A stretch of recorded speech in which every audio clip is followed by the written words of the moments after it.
चलें जी, बिस्मिल्लाह करते हैं। अच्छा, पहले आप मुझे ये बताएं कि कल जो कुछ मतलब ये भी हमने सारे केसेस डिस्कस किए, कल इसमें से अगर अभी भी आपको कोई मसला आ रहा है किसी भी पॉइंट में तो पूछ लें, ताकि आगे जाने से पहले पिछला मामला क्लियर हो। मतलब हमें गवर्नमेंट ग्रांट अगर मिले रिलेटेड टू एसेट, उसके लिए दो ऑप्शन है।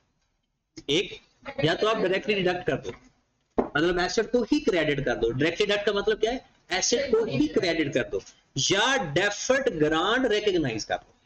मतलब जैसे पैसे मिले cash debit, deferred grant credit, तो ये मतलब हो गया सेपरेटली रिकॉग्नाइज हो गया। या फिर पीपीई क्रेडिट कर दो, मतलब आपका एसेट ही क्रेडिट हो गया, उसी में से माइनस हो गया।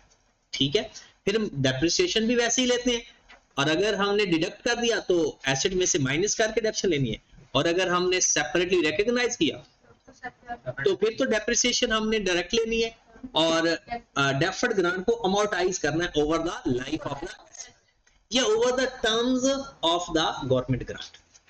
अब एक छोटा सा डिफरेंस यहां पर आने लगा है, वो देखना जरा ध्यान से कि अगर सवाल कुछ इस तरह से आ जाए, आपको एक सवाल लिख ले कि आपको गवर्नमेंट ग्रांट मिली, government grant receive rupees 200,000, government grant received rupees 200,000 at 1/1/2021. Cost of asset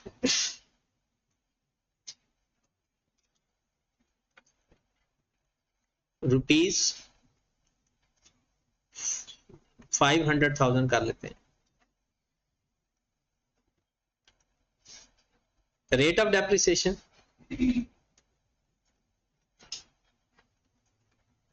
20%, reducing balance method.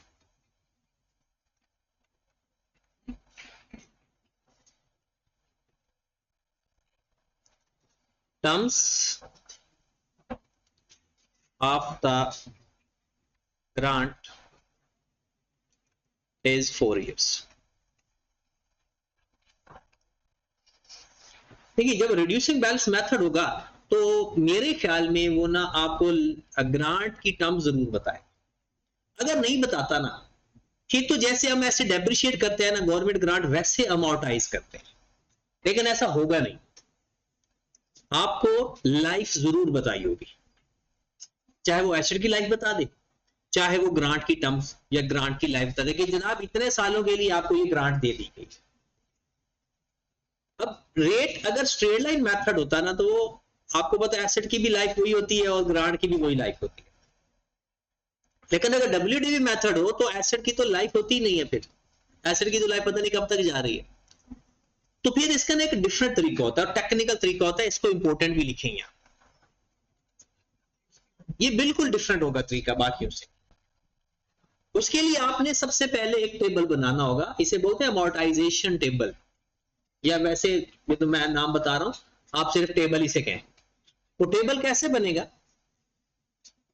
सबसे पहले आप ना फाइंड करें डेप्रिसिएशन 4 सालों की, डेप्रिसिएशन ईयर 1 की, मतलब दिसंबर 21 की 5 लाख मल्टीप्लाइड बाय 20%, कितनी आ जाएगी?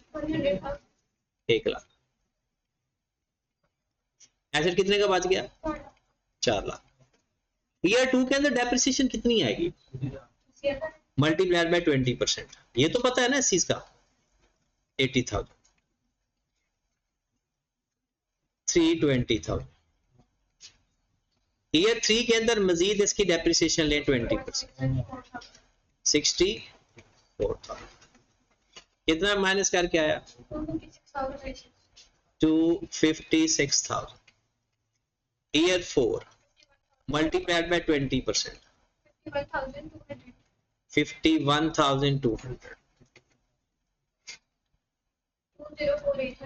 204, लो जी खत्म। 4 सालों के लिए, जितने सालों पे आपने अपनी गवर्नमेंट ग्रांट की टर्म्स बताई हुई है, उतने सालों की डेप्रिसिएशन फाइंड कर लेते। अगर लाइफ ना बताई हो, याद रखें जैसे हम डेप्रिशिएट करते जाएंगे वैसे अमोर्टाइज करते जाएंगे, फिर वही तरीका पुराना। बट अगर उसने लाइफ दे दी तो एक बिल्कुल डिफरेंट तरीका। अगर लाइफ गिवन होगी तो डिफरेंट तरीका, और अगर लाइफ नहीं होगी तो फिर वही नॉर्मल तरीका। जैसे हम एसेट को डेप्रिशिएट करेंगे वैसे गवर्नमेंट ग्रांट को अमोर्टाइज करेंगे, जैसे हम रिवॉल्यूशन मॉडल में करते थे कि जैसे एसेट को डेप्रिशिएट करते थे वैसे रिवॉल्यूशन सरप्लस को अमोर्टाइज करते थे। हो गया यहां तक? चलिए आगे आ चलते हैं। आपने एक टेबल बनाना है, बल्कि टेबल हम नेक्स्ट शीट पे बनाते हैं। यहां पर आपने ईयर्स लिख लेने जितने सालों का उसने बताया है, पहला साल, दूसरा साल, तीसरा साल और चौथा साल। तो उसकी डेप्रिसिएशन लिखनी है। पहले साल की डेप्रिसिएशन कितनी थी? 1,00,000। दूसरे साल की, तीसरे साल की, चौथे साल की 51,200। 51,200 टोटल कितनी आ गई? जल्दी से कैलकुलेटर ना निकाले सारे अपने अपना ना, कैलकुलेट सारे ना कैलकुलेशन खुद किया करें, कैलकुलेशन खुद करें, ताकि हो सकता है जो कैलकुलेशन लिखवाने वाला वो गलत लिखवा दे।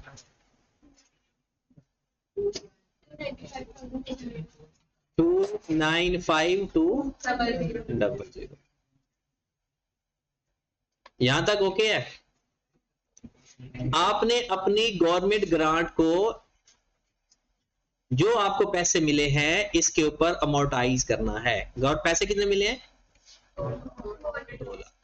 इस 2 लाख को आपने अमोर्टाइज कर देना है 295,200 के ऊपर। 295,200 के ऊपर अमोर्टाइज कर देना। कैसे अमोर्टाइज करते होते हैं पता है? 2 लाख को डिवाइड करेंगे 295,200 पे और हर साल की डेप्रिसिएशन से मल्टीप्लाई करेंगे, तो वो आपको 2 लाख में से हर साल कितनी ग्रांट एडजस्ट करनी है वो अमाउंट आ जाएगी। रिड्यूसिंग बैलेंस मेथड के अंदर आपने क्या करना है? पहले डेप्रिसिएशन नॉर्मल फाइंड करनी है, फिर एडजस्टमेंट करनी है। तो आपके पास जो अमाउंट आएगी तो उसका मतलब क्या होगा कि 2 लाख में से कितनी गवर्नमेंट ग्रांट पहले साल एडजस्ट करनी है, कितनी दूसरे साल एडजस्ट करनी है, कितनी तीसरे साल एडजस्ट करनी है। तो 1 लाख से मल्टीप्लाई किया तो कितना आ गया? 67751।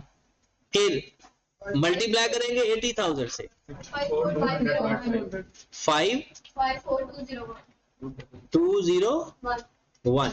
फिर 64,000 से मल्टीप्लाई 4, फिर 346 और ये टोटल 2 लाख बननी चाहिए। ठीक है, आपने 2 लाख में हर साल कितनी अमाउंट एडजस्ट करनी है वो आपको पता चाहिए। अगर लाइफ ना गिवन होती ना, हम भला क्या करते? 2 लाख का भी 20% लेते, फिर उसको माइनस करके फिर 20% लेते, फिर माइनस करके 20% लेते। बट अगर लाइफ गिवन हो तो फिर डेप्रिसिएशन फाइंड करके ये आपने एक अमोर्टाइजेशन टेबल जरूर बनाना, चाहे डायरेक्टली डिडक्शन हो चाहे सेपरेटली डेफर्ड ग्रांट को रिकॉग्नाइज कर। यहां तक कोई मसला है तो बता। ये अमाउंट सिर्फ आपके पास आई है एडजस्ट करने के लिए, बाकी तरीका कोई है, कब ग्रांट मिली, कैसे अमोर्टाइज करना है, वो सारा वैसे ही। अब हमने क्या करना है? डिफरेंट केसेस में एंट्रीज बनानी है। सबसे पहले एंट्रीज आप देख लीजिए, डायरेक्टली डिडक्शन में एंट्री क्या होगी? टेबल बस इतना ही, खत्म हो गया। डायरेक्टली डिडक्शन ये आपने टेबल ऊपर बना लेना है, एंट्रीज इसके नीचे पास करनी है, या टेबल वर्किंग में बना लेना है। ठीक है, जब आपको ग्रांट मिलेगी सबसे पहली एंट्री 1/1/21 एंट्री क्या पास करेंगे? कैश। पहले एसेट खरीद ले, प्लांट डेबिट, कैश क्रेडिट। कितनी अमाउंट? 500।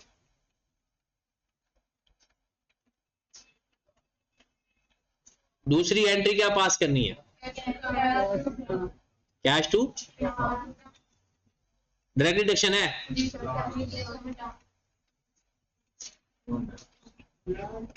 डेफर्ड ग्रांट या प्लांट, डेफर्ड ग्रांट या प्लांट, हाँ जी डायरेक्टली डिडक्शन तो प्लांट।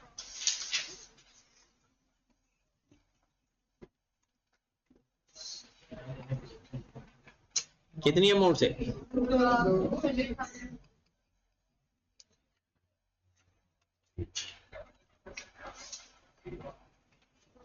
31 दिसंबर 21 को एंट्री पास होती है डेप्रिसिएशन टू। अब जरा ध्यान से देखें, हमने 5 लाख में से 2 लाख माइनस करके डेप्शन नहीं लेनी, 5 लाख में से 2 लाख माइनस करके डेप्शन नहीं लेनी, बल्कि इन दोनों को डिडक्ट करके लिखना है। 1 लाख डेप्रिसिएशन बनती है, जिसमें से ग्रांट की नजर कितनी हो जाएगी 67751, जो बाकी बचेगी वो डेप्रिसिएशन। ये बिल्कुल सेपरेट केस है। जब आप डायरेक्टली डिडक्शन करनी है ना, तो इन दोनों को माइनस करके डेप्रिसिएशन की वैल्यू लिखनी हर एक केस में। ये डायरेक्टली डिडक्शन है, आप डायरेक्टली डेप्रिसिएशन डिडक्ट करके एंट्री पास कर रहे हो। तो करो जरा 1 लाख में से 67751 344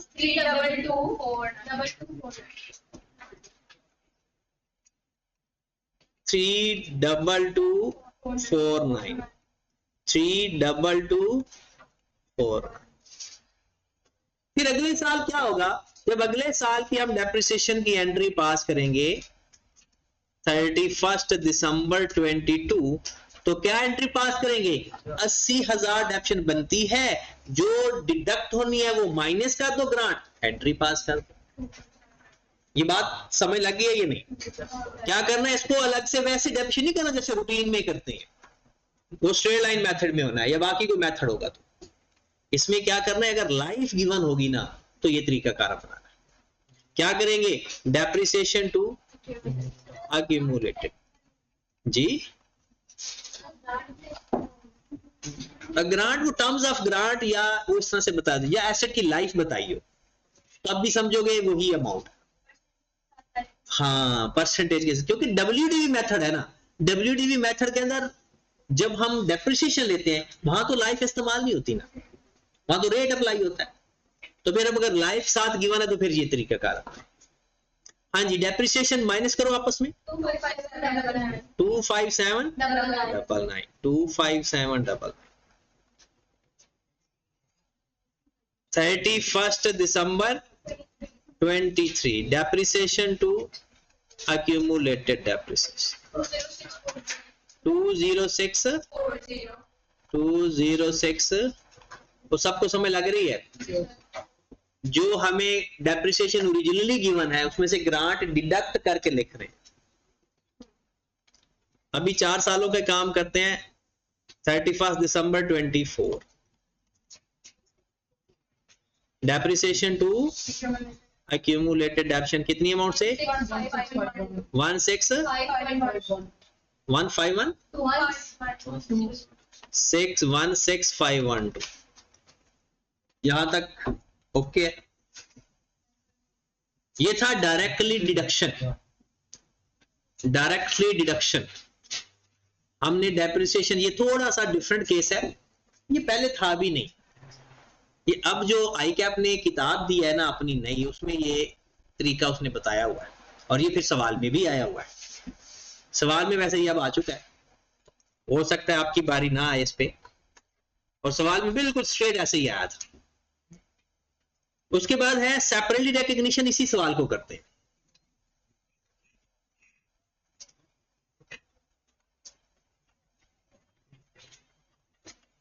separate recognize as deferred grant।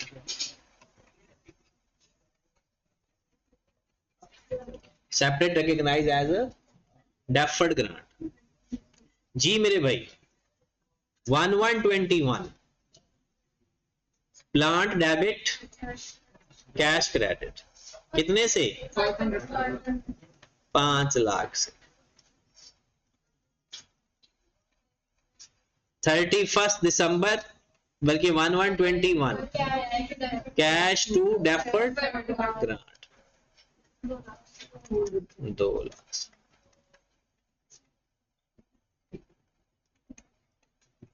Okay होगी बात जी मेरे भाई।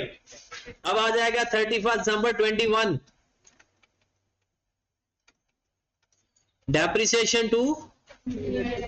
अब रूटीन की डेप्रिसिएशन कितनी बनती है 1 लाख और जो ग्रांट है वो डिडक्ट नहीं करनी बल्कि उसको अलग रखना है। तो उस एक और एंट्री पास होगी डेफर्ड ग्रांट डेबिट और वो कौन सी अमाउंट आएगी जो माइनस की थी जो टेबल में फाइंड की हुई है। तो आप तो समझ लगी डायरेक्ट डिडक्शन में माइनस करके डिडक्शन की एंट्री पास करेंगे और सेपरेट रिकग्निशन में सेपरेट रखेंगे। कितनी अमाउंट 67751 फिर 31 दिसंबर 22 फिर एक तो डेप्रिसिएशन की एंट्री पास होगी डेप्रिसिएशन टू कितनी अमाउंट से भला 80,000 से। कितनी अमाउंट से 80,000 से।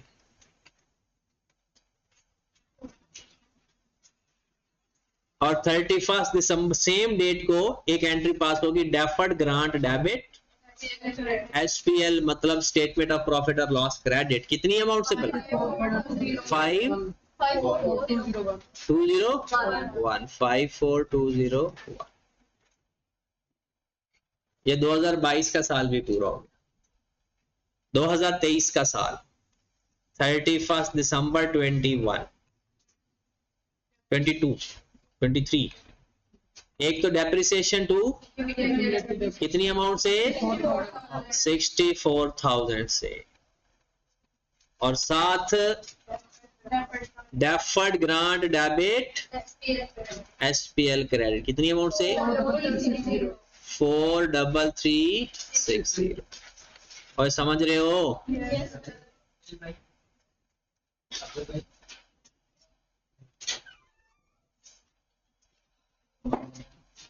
डन यहां तक सबको। फिर आखिरी साल की एंट्री बनाओ फिर 31 दिसंबर 24 डेप्रिसिएशन टू अक्यूमुलेटेड डेप्रिसिएशन कितनी अमाउंट से 51200 और साथ ग्रांट की entry deferred grant debit SPL कैड कितनी अमाउंट से 346 जी। डब्ल्यूडी वाला तरीका ओके है। ये कब होगा जब लाइफ बताइए। लाइफ नहीं होगी तो जैसे एसेट को नॉर्मल डेप्रिशिएट करना है ना उसी तरह गवर्नमेंट ग्रांट को भी वैसा ही काम करना है फिर नहीं कोई मसला। लेकिन अगर लाइफ बता दी जाए तो आप एक अमोर्टाइज टेबल बनाओगे और वही डायरेक्ट रिडक्शन है तो माइनस करके डेप्रिसिएशन सेपरेटली है तो सेपरेट कर ये रिटर्न डाउन वाला रेट है ये अप्लाई करते हैं अगर लाइफ ना हो तो बिल्कुल बिल्कुल फिर तो सिंपल है ना कि वही जैसे नॉर्मल एसेट को माइनस करके डेप्रिशिएट करेंगे डायरेक्ट रिडक्शन में और वहां पर उसको अमोर्टाइज करते जाएंगे बिल्कुल माइनस कर करके। हाँ जी अब हम बनाते हैं इसी सवाल के एक्सट्रैक्ट के बारे में ये बात याद रखिए एक्सट्रैक्ट किसी भी स्टैंडर्ड का हिस्सा नहीं है।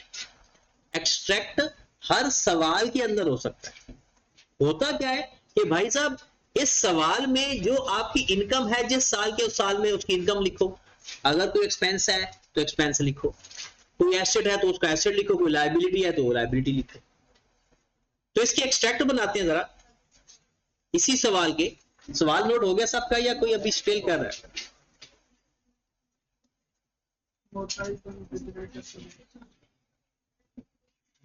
हाँ जी extract of the financial statement.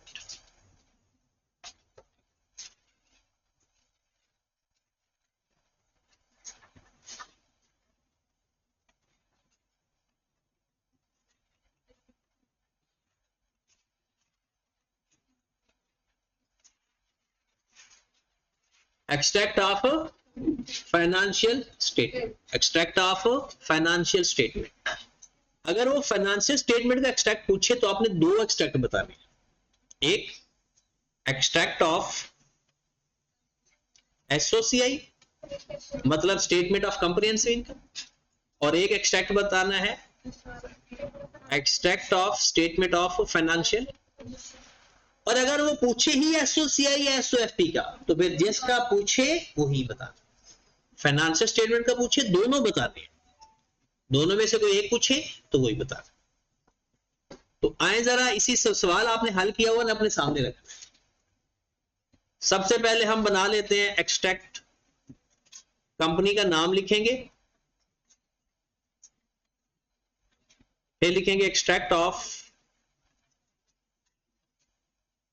Statement of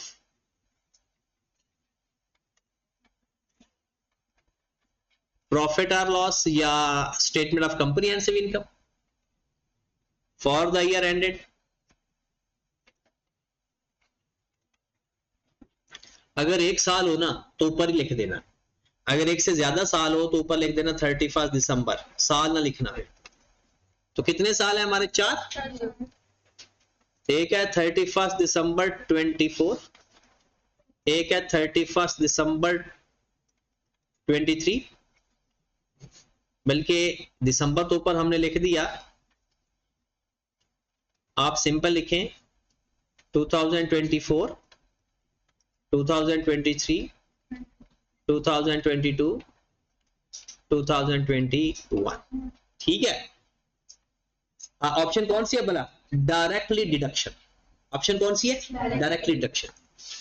directly deduction में अपनी एंट्रीज पे जाएं, शाबाश, अपनी एंट्रीज में जाएं, अपनी तमाम एंट्रीज में देखें कि आपने इनकम और एक्सपेंस कौन कौन से हर साल रिकॉर्ड कर रहे हो। अपनी एंट्रीज के अंदर जर्नल एंट्रीज में देखना है कि आप हर साल कौन सी इनकम या एक्सपेंस रिकॉर्ड कर रहे हो। हर साल सिर्फ एक डेप्रिसिएशन का एक्सपेंस आ रहा है, बाकी तो सारे एसेट्स या लायबिलिटीज होंगे। तो आपने करना क्या है, यहां पर लिखना है अदर एक्सपेंस या ऑपरेटिंग एक्सपेंस की हेडिंग देनी है, बल्कि बेहतर है अदर एक्सपेंस की देना। तो यहां पर लिख देना डेप्रिसिएशन फॉर द ईयर। सब सालों की डेप्रिसिएशन यहां पर लिख दो, वो जो जिसकी एंट्री पास की थी। बताओ 2021 की कितनी है? 32249। 2022 की 25799। 2023 की और 2024 की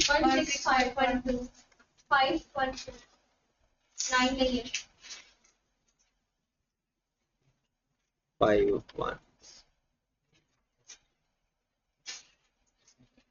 जी जनाब,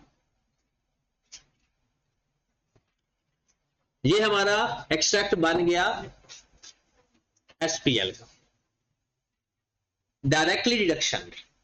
और अब एसओएफपी का भी एक्सट्रैक्ट इसके नीचे ही बना लेते हैं। कंपनी का नाम लिखेंगे, अब कंपनी का नाम दोबारा ना भी लिखे तो काम चल जाएगा। Extract of statement of financial position,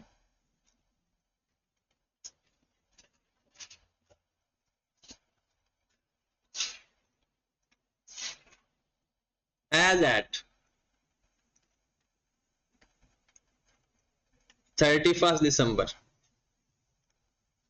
बिल्कुल वैसे ही 2024, 2023, 2022, 2021। हाँ जी, क्या चीज है इसके अंदर? एसेट आ रहा है और लायबिलिटी तो भी आ ही नहीं रही, क्योंकि लायबिलिटी तो हमने रिकॉर्ड ही नहीं की, वो तो डिडक्ट कर दी थी फौरन ही। तो एंट्री क्या पास हो जाएगी?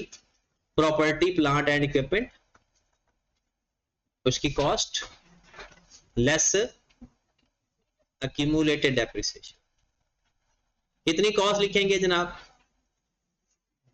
3 लाख। और 3 लाख आएगी 5 लाख आएगी?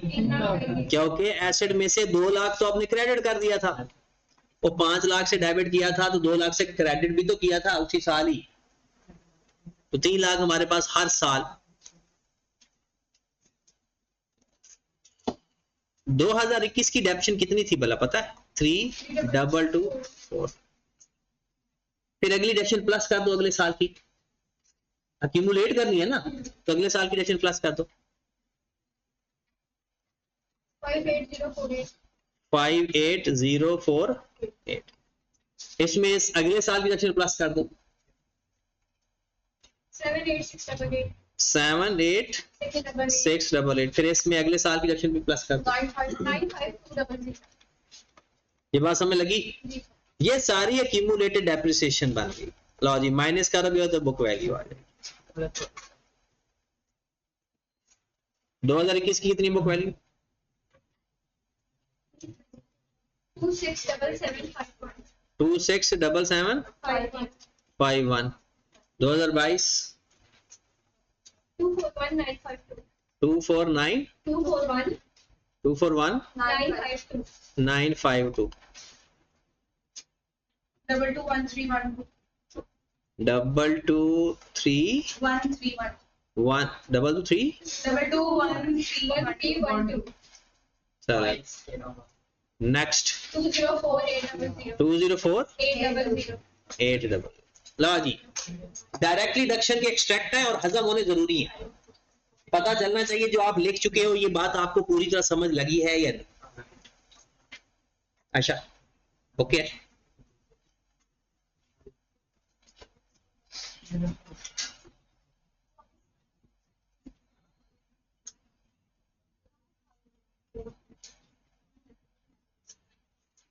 आगे चले। ये एक्सट्रैक्ट खत्म हो गया डायरेक्टली डिडक्शन में। अब हमने देखना है सेपरेटली रिकॉग्निशन में। क्या डायरेक्ट डिडक्शन में लायबिलिटी आएगी? नहीं, क्योंकि लायबिलिटी तो है ही नहीं।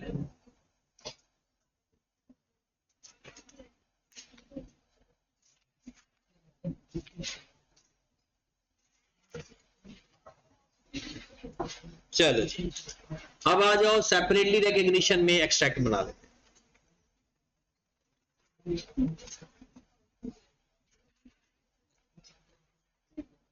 सबसे पहले कंपनी का नाम आएगा,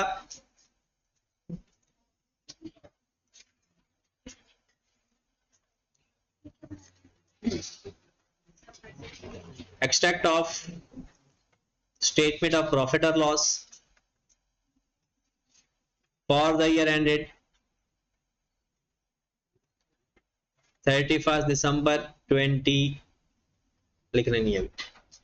अगर लिखना भी है तो करंट ईयर लिखते होते हैं, लिखना भी है तो कौन सा साल लिखते होते हैं? Current year. तो यहां पर हमारे पास आ जाएगा 24 23 22 21। क्योंकि हम एसपीएल बना रहे हैं तो इसमें एक तो आएगा अदर एक्सपेंस आएगा डेप्रिसिएशन, और एक आएगा गवर्नमेंट ग्रांट इनकम। दो चीजें आएंगी, डेप्रिसिएशन अपनी रिकॉर्ड होगी और ग्रांट जो उसके अंदर एडजस्ट होती है वो अपनी रिकॉर्ड होगी। तो कितना है एक्सपेंस हमारा? 1 लाख। 2021 में 1 लाख, 2022 में 80,000, 64,000, 60। और इसके सामने जो हमने ग्रांट एडजस्ट की थी वो कितनी है हर साल की? 2021 में कितनी थी? 67751 54201 43360 346। लो जी, इस बात का ख्याल रखना है कि इनमें से ना किसी एक को नेगेटिव शो कर देना। या तो एक्सपेंस को नेगेटिव, क्योंकि इनकम भी आ रही है और एक्सपेंस भी आ रहा है, तो या तो इनकम को नेगेटिव शो कर देना या एक्सपेंस को नेगेटिव शो कर देना। किसी एक को, जब कोई एक ही एलिमेंट हो ना, या सारे इनकम हो या सारे एक्सपेंस हो, फिर ऐसा करने की जरूरत नहीं है। बट अगर इनकम भी हो एक्सपेंस भी हो तो फिर ये लाजमी शो करना है कि एक इनकम है और दूसरा एक्सपेंस। ओके है यहां तक? तो फिर हम एसओएफटी के एक्सट्रैक्ट बनाएं। इसमें आपको सवाल अपने सामने रखना पड़ेगा फिर से। कंपनी का नाम आ जाएगा,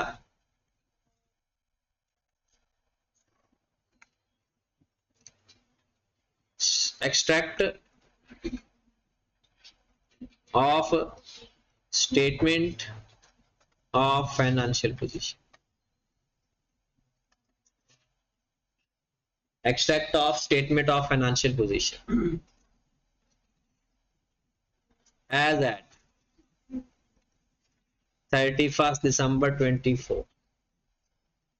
So 2024, 23, 22, 20. सबसे पहले प्रॉपर्टी प्लांट एंड इक्विपमेंट या non current asset cost less cost हमारे पास टोटल कितनी थी बोला 5 लाख, वो चेंज नहीं होनी।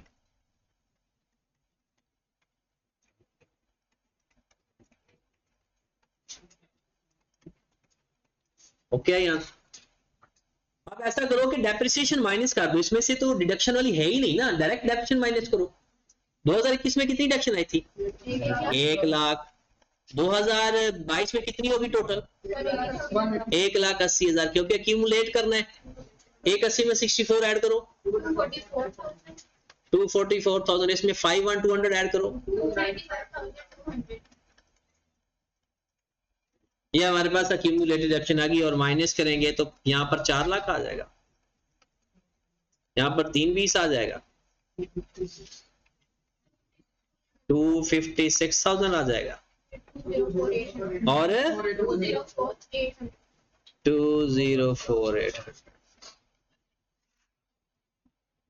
2048 ओके। ये किसका एक्सट्रैक्ट बन गया फाइनेंशियल पोजीशन। अभी पूरा हो गया या नहीं अभी तो लायबिलिटी रहती है। अच्छा इस लायबिलिटी के अंदर ना 2 नंबरी भी लग सकती है। अच्छा तरीका तो ये है कि करंट और नॉन करंट को अलग अलग करके लिखो। करंट उसे कहते हैं जो अगले साल इनकम बन जाएगी, इसे बोलते हैं करंट, और नॉन करंट कहते हैं जो उससे भी अगले साल मोर देन 1 ईयर।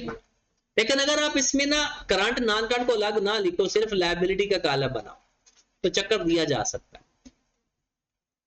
आपकी 2021 में टोटल किस नाम से लायबिलिटी आएगी डेफर्ड ग्रांट के नाम। अब वो था टोटल लायबिलिटी कितनी थी पहले साल, टोटल लायबिलिटी 2 लाख आपको मिले थे। 2 लाख में से जो पहले साल हमारे पैसे खत्म हो गए, इनकम बन गए, आपने एक एंट्री पास करती होगी ना, deferred grant debit SPL credit, ऐसा किया था ना। और जितने से डेबिट किया है वो माइनस हो गई ना। आपने क्रेडिट किया हुआ है 2 लाख से, क्रेडिट किया हुआ है 2 लाख से पहले साल, उसी साल मतलब डेबिट भी तो किया है, तो माइनस करके बताओ 1,322,4 बात समझ लगी इसकी। फिर इसमें से अगले साल की जो गवर्नमेंट ग्रांट इनकम में चलेगी वो माइनस कर दो, कितनी आ गई। सर ये 1,322 हाँ इसी में से माइनस कर दो अगले 78048 और पता चल रहा है। देखें यहां पर मैं लिख लेता हूं 2 लाख में से आपने माइनस किया, इनकम पहले साल की कितनी हुई थी 6,777,51। फिर अगले साल आपकी जो लायबिलिटी बची पड़ी थी वो 1,322,409 थी, लेकिन उसमें से मजीद इनकम में कितना चला गया 5,4,201, तो इसमें से ये माइनस किया तो ये आंसर आ गया। फिर 7,8048 में से अगले साल जो इनकम में चला गया वो माइनस कर दो 34688, फिर इसमें से अगले साल की इनकम माइनस कर दो कितना, क्योंकि वो खत्म हो गई ना लायबिलिटी। तो यहां पर आपके पास ये खत्म कैसे हुई, अच्छा 7,8048 माइनस 4,360 बाकी बच कितना गया था 34688 और उसमें से 34688। तो ये आपने शो नहीं करना, ये वर्किंग है आपकी, शो कर भी दो तो कोई मसला तो नहीं होता। तो ये हमारे स्टेटमेंट ऑफ फाइनेंशियल पोजीशन के एक्सट्रैक्ट था। ये ना 2 नंबरी इसके अंदर शामिल है। अब हम 1 नंबरी से करते हैं। पेपर में मुझे लगता है आपको 2 नंबरी सूट करेगी, ठीक है। अब 1 नंबरी के साथ क्या होता है, वो थोड़ी सी कैलकुलेशन है लेकिन कॉन्सेप्ट तो वो है। ये तो ये है ना कि चलो आई कैप कहेगा कि जी बच्चे के पास टाइम थोड़ा था तो इसलिए उसने कर लिया ऐसा। अदरवाइज जो सही और खालिस तरीका है वो देखिए। ये खत्म हो गया यहाँ पर। वो अगर आप कर लोगे तो अच्छी बात है, लेकिन गलत करने से बेहतर है ये तरीका अप्लाई कर लेना। अगर उसके ऊपर फुल कमांड हो, समझ भी लग जाए, दिमाग एक्सेप्ट भी कर ले, तो फिर वो तरीका। मुझे ये बताएं कि आपने ईयर 1 की हमारी ग्रांट कितनी थी? ईयर 1 की गवर्नमेंट ग्रांट 651। ईयर 2 की 54201। ईयर 3 की 433। ईयर 4 की 344। 346। ओके। जब आप लोग, हमारे पास ईयर था 24, 23, 22, 21 और आप लिख रहे थे डेफर्ड ग्रांट लायबिलिटी के अंदर, तो 2 मेन बनते हैं। एक होती है नॉन करंट लायबिलिटी और एक होती है करंट लायबिलिटी। और नाम क्या होगा? Deferred grant. और इसका भी नाम क्या होगा? Deferred grant. ठीक होगी बात? हमारे पास टोटल कितने पैसे आए थे? 2 लाख। ऐसा है? लिख लो पहले, बाद में बताता हूं।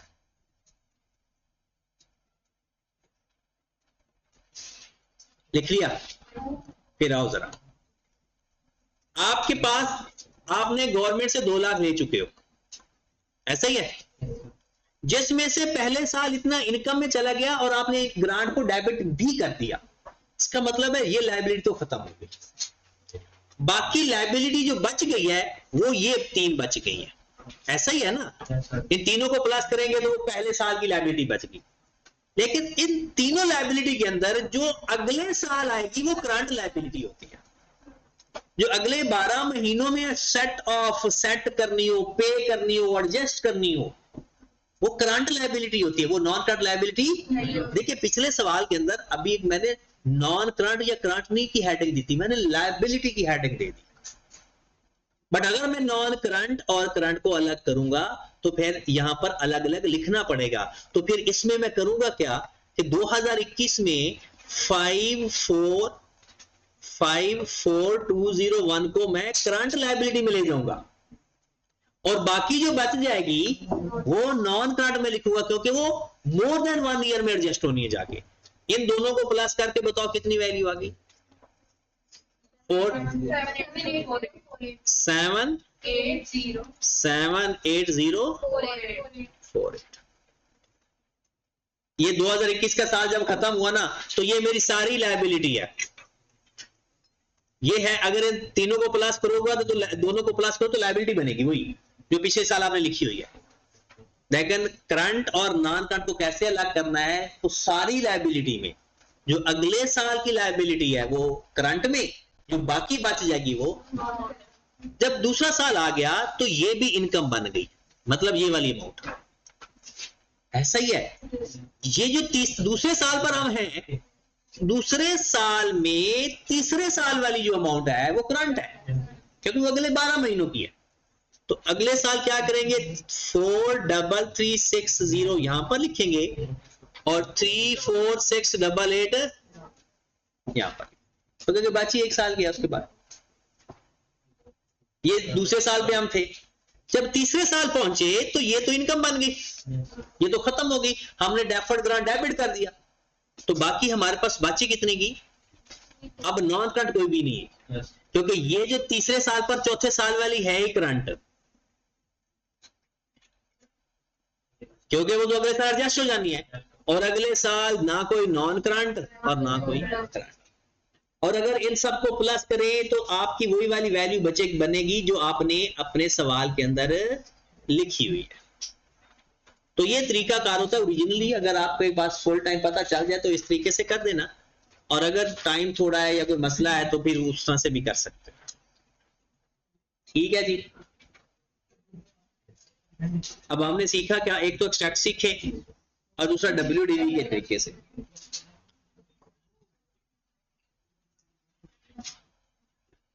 चलें जी, नोट कर लिया है तो अब आगे हैं।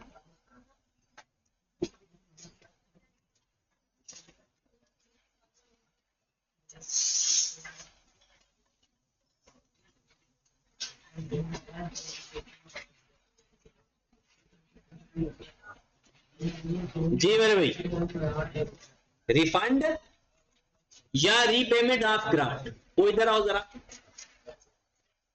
रिफंड या रीपेमेंट ऑफ ग्रांट, रिफंड या रीपेमेंट ऑफ ग्रांट।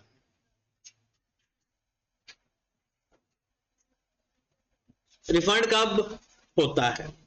अगर पहली बात जरा गौर से सुनिएगा, ग्रांट हमें पैसे वापस देने के लिए नहीं मिलती। अगर कोई ऐसी ग्रांट आपको लगे ना कि जो वापस करनी पड़े, पहले से ही शुरू से ही बताओ, वो ग्रांट नहीं, लायबिलिटी होती है, वो ग्रांट होती ही नहीं। मतलब सपोज दैट गवर्नमेंट ने हमें पैसे दिए और कोई शर्त लगाई, हमें रीजनेबल एश्योरेंस ही नहीं है कि शर्तें पूरी होंगी, तो फिर आप उसको गवर्नमेंट ग्रांट ना लिखो, बल्कि एज अ लोन लिख लो कि गवर्नमेंट ने आपको लोन दिया है। लेकिन अगर रीजनेबल एश्योरेंस है कि गवर्नमेंट की सारी शर्तें आप पूरी करोगे, तब वो ग्रांट। कब ये रीजनेबल एश्योरेंस थी? जब हमें ग्रांट मिली थी। 2-3 साल बाद ऐसा हुआ कि हम उस रीजनेबल एश्योरेंस पर पूरे ना उतरे, हमने जो गवर्नमेंट ने शराइत लगाई थी पूरी ना कर पाए, तो गवर्नमेंट ने कहा पैसे वापस करो। वो जो पैसे वापस करने हैं, या तो वो सारे पैसे वापस करने पड़ते हैं, या सारे पैसे भी वापस करो, ऊपर से कुछ पेनल्टी भी दो। जो पेनल्टी होगी ना, वो तो सीधा सीधा हमारा एक्सपेंस है। Penalty expense debit, cash credit. हाँ, कभी कभी गवर्नमेंट को थोड़ा सा हमदर्दी हो जाती है हमारे साथ। वो कहते हैं कि जितने पैसे आपने लिए हैं ना, उसका ना 70% वापस कर दो या 50% वापस कर दो। कम पैसे भी वो हमसे डिमांड कर लेते हैं। तो जब हमने पैसे वापस करने हैं, तब कैश तो क्रेडिट करना है, डेबिट क्या करेंगे? तो ये तरीकाकार हमने भी सीखना है। और अगर डायरेक्ट डिडक्शन हो तो क्या करेंगे, और अगर सेपरेटली रिकॉग्निशन होगा तो क्या करेंगे? तो हम एक सवाल अज्यूम करते हैं और इस सवाल के साथ ना फिर डील करते हैं और कोशिश करते हैं कि उस सवाल से ही आपको रिफंड का केस समझ लगे। केस क्या है? एंट्री एक है, और एक्सट्रैक्ट पे क्या इंपैक्ट आता है वो आप माशाल्लाह खुद समझदार हो, क्योंकि वो टेस्ट में फिर टेस्ट के। और मेरी कोशिश है कि आपका ना ये टेस्ट, क्योंकि टेस्ट डे जो है वो कवर नहीं हो रहा है इस वीक के अंदर आपका, तो फिर हम टेस्ट ले लेंगे इसका पहले ही, क्योंकि ये टॉपिक हमारा इंशाल्लाह बुध वाले दिन खत्म हो जाएगा, तो जुमेरात वाले दिन इसका टेस्ट ले लेंगे। ठीक है? और बी लागा छोड़ देना, माजरत छोड़ना ना टेस्ट, लेकिन इसको हमने टेस्ट कर लेना। उसकी वजह क्योंकि अगर मैंने टेस्ट ना लिया ना तो ईद के बाद तो ये हजम हो जाना है। ठीक है? आपने इसके साथ वही करना जो चाचा इफ्तिखार हमारी टीम के साथ करता है। हाँ,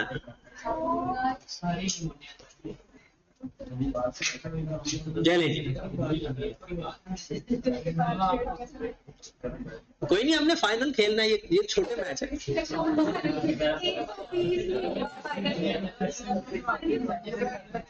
तो ये सीक्रेट है, आपको नहीं पता, ये सीक्रेट है।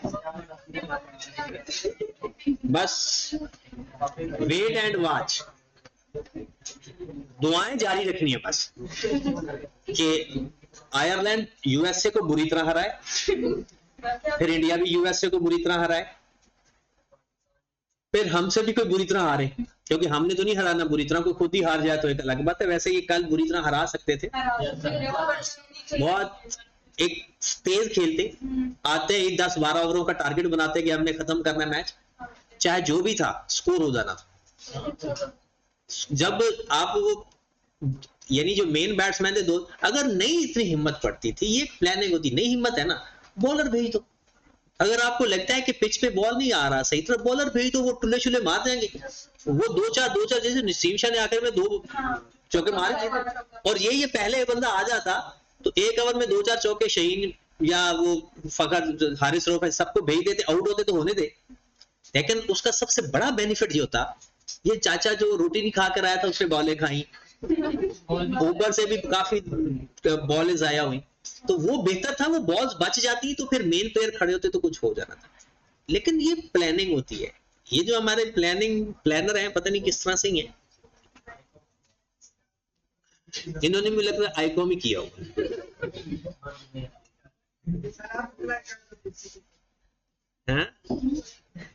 अप्लाई तो हमसे तो पूछते तो हमें तो पहले ही पता होता है, वो अलग बात है, हमें क्रिकेट खेलनी नहीं आती, लेकिन देख देख कर ना इतना एक्सपीरियंस हो गया पहले ही पता होता है कि ना। वो जब रिजवान खेलने आया था ना तो उसने किया ना, मैंने कहा लाया जी आज इसने नहीं खेला, इसने सारा टाइम ना बस ऐसे कहना है कि बस मैं नॉट आउट जाऊं। वही प्लानिंग होती है, प्लानिंग का फुकदान है। हम हैं अल्लाह तवक्कल वाले बस, लेकिन अल्लाह तवक्कल वाले भी नहीं है। अल्लाह तवक्कल वाले होते ना तो खेलते, तो जो देखा जाएगा, वो भी नहीं। चलो हम तो रिफंड करें ना गवर्नमेंट के जो पैसे लिए हुए। और जरा सवाल देखे, जरा ध्यान से बैठना है, क्योंकि 4 से 5 मिनट के अंदर ये मैंने केस समझा देना है, जरा ध्यान से। आपको अभी फिलहाल देखते हैं कि कोई रोलर नहीं डालते, सेम डे के ऊपर ग्रांट ले लेते।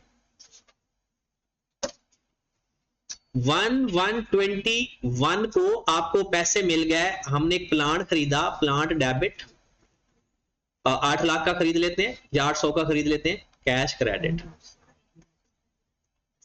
ठीक है। और इसी डेट को हमें गवर्नमेंट ने 500 रुपया दे दिया, cash to plant. Got it? ये बात समझ लगी? लाइफ 10 साल ही कर लेते हैं, लाइफ 10 साल ही कर लेते हैं, 10 इयर्स।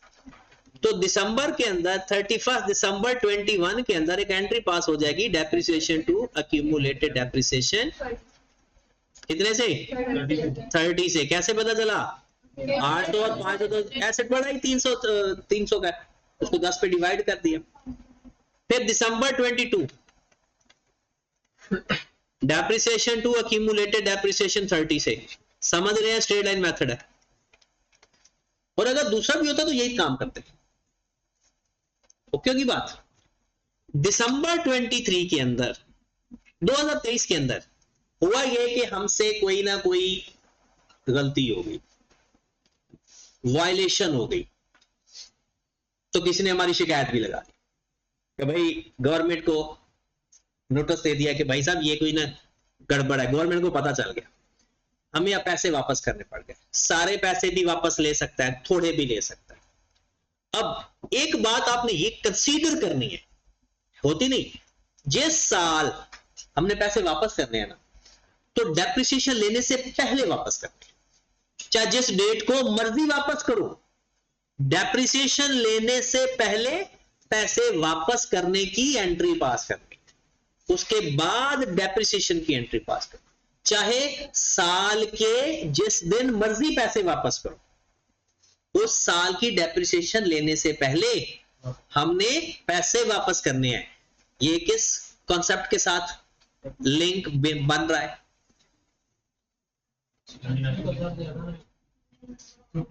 चेंज इन एस्टिमेशन के साथ। चेंज इन एस्टिमेशन में भी क्या करते हैं? डेप्रिसिएशन लेने से पहले चेंज अप्लाई करते हैं। तो इसको हमारे IAS 20 के अंदर लिखा हुआ है, गवर्नमेंट ग्रांट रिफंड करो तो treated as change in estimation. क्या लिखा हुआ है? Treated as change in estimation. लो मेरे भाई, तो आओ हमने देखते हैं कि अच्छा जी 1/1/23 को हमने पैसे वापस कर दिए, कैश क्रेडिट कर दो। किस अमाउंट से? जितने पैसे वापस किए फिलहाल सारे वापस कर देते हैं, लेकिन कम या जितने भी पैसे वापस किए हैं वो करने हैं। कितने? 500। उसके बाद वो कहता है कि जो आपने डेप्रिसिएशन कम चार्ज किया है अब चार्ज करो। पहले इस ग्रांट की वजह से हमारी डेप्शन कम चार्ज हो रही थी ना, वो कहता है जितनी कम चार्ज किया ना डेप्शन वो पूरी करो, या डेप्रिसिएशन एक्सपेंस का लिख दो या क्या लिख दो, क्योंकि आपको पता है एक्सपेंस कोई भी लिखना हो ना एसपीएल के नाम से लिखा जा सकता है। अब वो कैसे करना है, जितने पैसे वापस किए, जितने साल गुजर गए उसको डेप्रिशिएट करो। ये किस मेथड के तहत, जिस मेथड से पिछले आप डेप्रिशिएट करते आए हो। क्या करेंगे, डिवाइडेड बाय 10, कितने साल गुजर चुके हैं, 2 साल। कितनी अमाउंट आ गई, 100, कितनी, 100, 1। ये बात समझ लगी।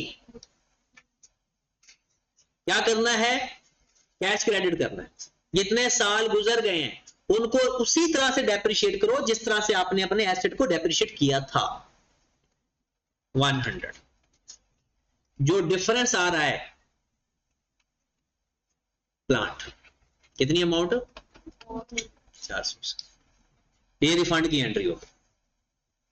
क्या किया, जितने पैसे वापस किए उसको क्रेडिट किया, फिर जितने दिन गुजर गए हैं उतने दिनों की डेप्रिसिएशन लो, उसी अमाउंट के ऊपर जो पैसे वापस किए वो डेबिट करो, जो डिफरेंस आएगा, जो बैलेंसिंग फिगर आएगी वो किस नाम से हो जाएगी, प्लांट के नाम से। ठीक होगी बात यहां तक। अब आगे चलते हैं। अब दिसंबर 2023 को हमने एसेट पे डेप्रिशिएट करना है। चेंज इन एस्टिमेशन में क्या करते थे, पहले बुक वैल्यू फाइंड करते थे, फिर चेंज अप्लाई कर देते थे। तो करो फिर बुक वैल्यू फाइंड पिछले एसेट की, पहले बुक वैल्यू फाइंड करो। फिर एसेट हमारा कितने का था, 300 का था और 60 का डेप्रिशिएट हो चुका था। एसेट हमारा 300 का था और 60 से डेप्रिशिएट हो चुका था। एसेट हमारा 300 का था और 60 से 360 माइनस का कितना आ गया, 200। आगे बुक वैल्यू प्लस 400। ये 400 कौन सा है, प्लांट डेबिट नहीं हुआ। तो प्लांट डेबिट होने का मतलब क्या है, बढ़ गया, प्लस हो गया, divided by remaining life.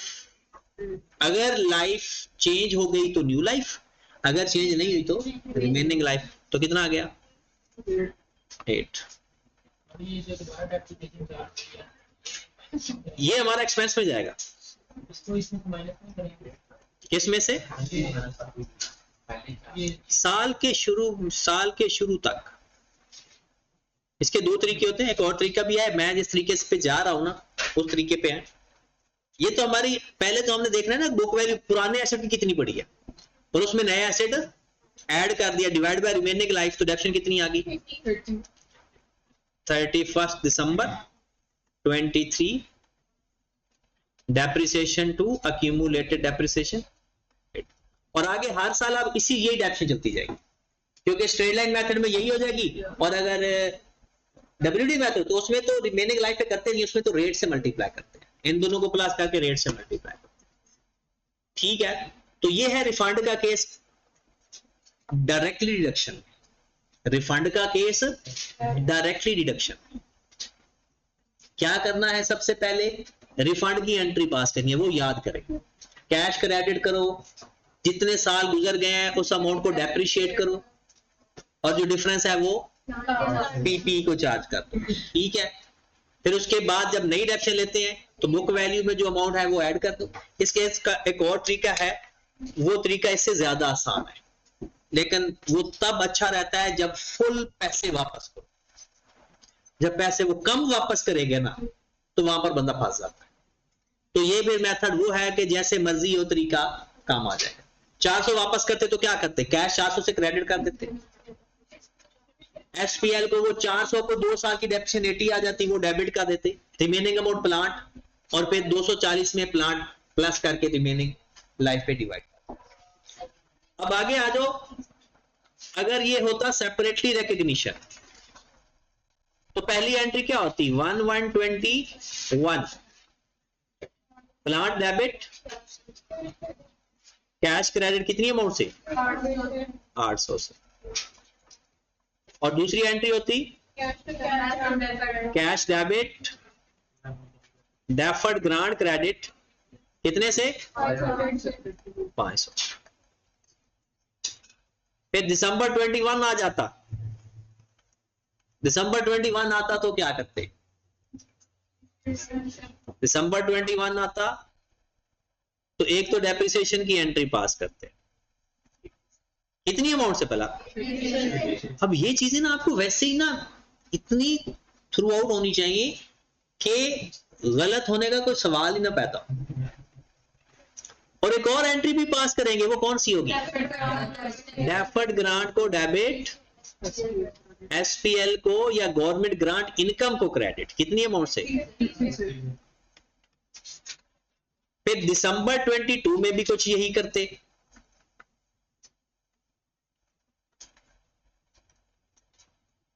WDV method होता तो डब्ल्यूडीवी मेथड के साथ करना था, स्ट्रेट लाइन होता तो स्ट्रेट लाइन के साथ करना था।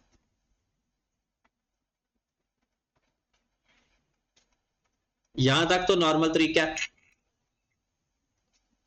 अब 2023 आ गया, पैसे वापस करने हैं।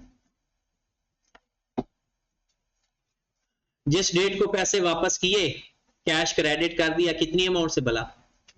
जितने पैसे वापस किए। ओके, बिल्कुल वही काम करना है जो डेप्रिसिएशन, जितने साल गुजर गए हैं ना, इस 500 की डेप्रिसिएशन लेनी है बिल्कुल उसी वे के अंदर जिस वे में आप पहले एंट्रीज पास कर रहे हो।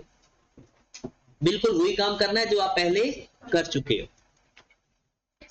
एसपीएल डेबिट करना है, कितने साल गुजर गए हैं तो करो 500 को 100 ही आ जाएगा। अब यहां पर डेप्रिसिएशन नहीं लिख सकते, डायरेक्टली डिडक्शन में डेप्रिसिएशन लिख सकते हैं क्योंकि वो डेप्रिसिएशन कम चार्ज कर रहे थे, इसमें तो डेप्रिसिएशन पूरी चार्ज कर रहे हैं, तो इसमें एसपीएल का नाम लिखना है, इसमें डेप्रिसिएशन नहीं लिख सकते। और जो डिफरेंस आएगा वो डेफर्ड ग्रांट में चला जाएगा, ना कि प्लांट में जाएगा, क्योंकि उसमें डिडक्ट किया था प्लांट में से तो प्लांट वापस डेबिट किया था, इसमें से तो प्लांट डिडक्ट किया ही नहीं, इसमें से ग्रांट लेकर जा रहे हैं साथ, तो ग्रांट लिख देंगे। कितनी अमाउंट से? 700।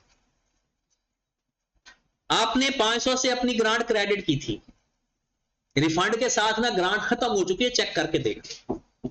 400 से अब ग्रांट खत्म हो गई और 50 यहां पर खत्म की, 50 यहां पर खत्म हो गए, 500 पूरे। अगर ग्रांट बच जाती, फिर भी हम पूरा 500 वापस ना करते तो ग्रांट बच जाती, पूरा 500 वापस ना करते ना, पूरी ग्रांट वापस ना करते ना, तो लाजमी बात थी कि कुछ ना कुछ ग्रांट की वैल्यू रह जाती, उसको फिर रिमेनिंग लाइफ के ऊपर आगे अमोर्टाइज करते। जितनी ग्रांट रह जाती ना उसको क्या करते? रिमेनिंग लाइफ के ऊपर अमोर्टाइज करते। अगर वही तरीका है, सिर्फ बात ना लिख लो, अगर ग्रांट अब तो होगी कि पूरी 500 से क्रेडिट हुई, 500 से डेबिट हो गई, बट अगर रह जाए तो उसको रिमेनिंग लाइफ के ऊपर अमोर्टाइज करें। दिसंबर 21 में 23 में sorry, depreciation to accumulated depreciation, वो इस पे तो कोई फर्क नहीं पड़ना क्योंकि ये तो है ही सेपरेट, ये तो सेपरेट थी ना, इसके साथ एक एंट्री पास करते थे, अब वो नहीं पास हो क्योंकि ग्रांट सारी खत्म हो गई। कोई बच जाती ना उसको रिमेनिंग लाइफ पे अमोर्टाइज करते, अब तो कुछ बचा ही नहीं, 500 का 500 खत्म हो चुके, तो बात समझ लगी है? रिफंड का केस हमारा कंप्लीट हो गया, ठीक होगी बात। तो हमारा रिलेटेड टू एसेट का केस खत्म हो गया, रिलेटेड टू एज रिफंड के साथ, ठीक है। तो इसके आपने क्वेश्चन करने हैं थोड़े से, 2-4 क्वेश्चन मैं आपको ग्रुप में शेयर करूंगा, तो ये वो सवाल आपने करने हैं जी। इसमें तो हम डेप्रिसिएशन पूरी दे रहे हैं, तो एसपीएल में क्या है 100 चार्ज कर रहे हैं? एसपीएल में क्यों चार्ज कर रहे हैं? एसपीएल को इसलिए चार्ज, पैसे तो गवर्नमेंट ने वापस ले लिए, तो जो 2 साल इनकम लिख चुके हैं वो इनकम तो खत्म करेंगे ना, 2 साल की इनकम लिखी है ना, अब तो वो इनकम है ही नहीं, पैसे तो सारे वापस दे दिए, तो उसको फिर एक्सपेंस बनाएंगे, ये रिवर्स किया। और कोई सवाल दिमाग में आया हो? जी जी, डायरेक्ट डिडक्शन में जैसे हम बच जाए तो वो तो हमारी एसेट के अंदर वैल्यू कम प्लस होगी ना, फिर अच्छा मतलब कि हम वो डेप्रिसिएशन के अंदर इफेक्ट आ जाएगा। ठीक है, फिर हम एक्सपीरियंस ये तो भी डेप्रिसिएशन लेंगे। वो जो डेप्रिसिएशन लेंगे ना, जो हम अमाउंट ऐड करेंगे वो पूरी अमाउंट नहीं ऐड होगी, कम अमाउंट ऐड होगी। ठीक है। जैसे ये अमाउंट होगी ना, यहाँ 400 नहीं आएगा, फिर यहाँ कम अमाउंट आएगी। और वो जब हमने बुक वैल्यू में अमाउंट ऐड करनी है, वो 400 ऐड नहीं होगा, फिर वो वो कम अमाउंट ऐड होगी, वो डेप्रिसिएशन कम आ जाएगी। हाँ जी, कोई और सवाल पूछ रहा हो भैया? सवाल पूछे, बातें ना करें आपस में। चले, अगर ये हो गया तो मैं आपके साथ रिलेटेड टू एसेट के रिफंड के केस के साथ कुछ सवाल शेयर करूंगा, तो वो आपने करने हैं, ठीक है। और फिर कल इंशाल्लाह कोशिश करते हैं कि रिलेटेड टू इनकम इसको खत्म करें, ठीक है। ओके।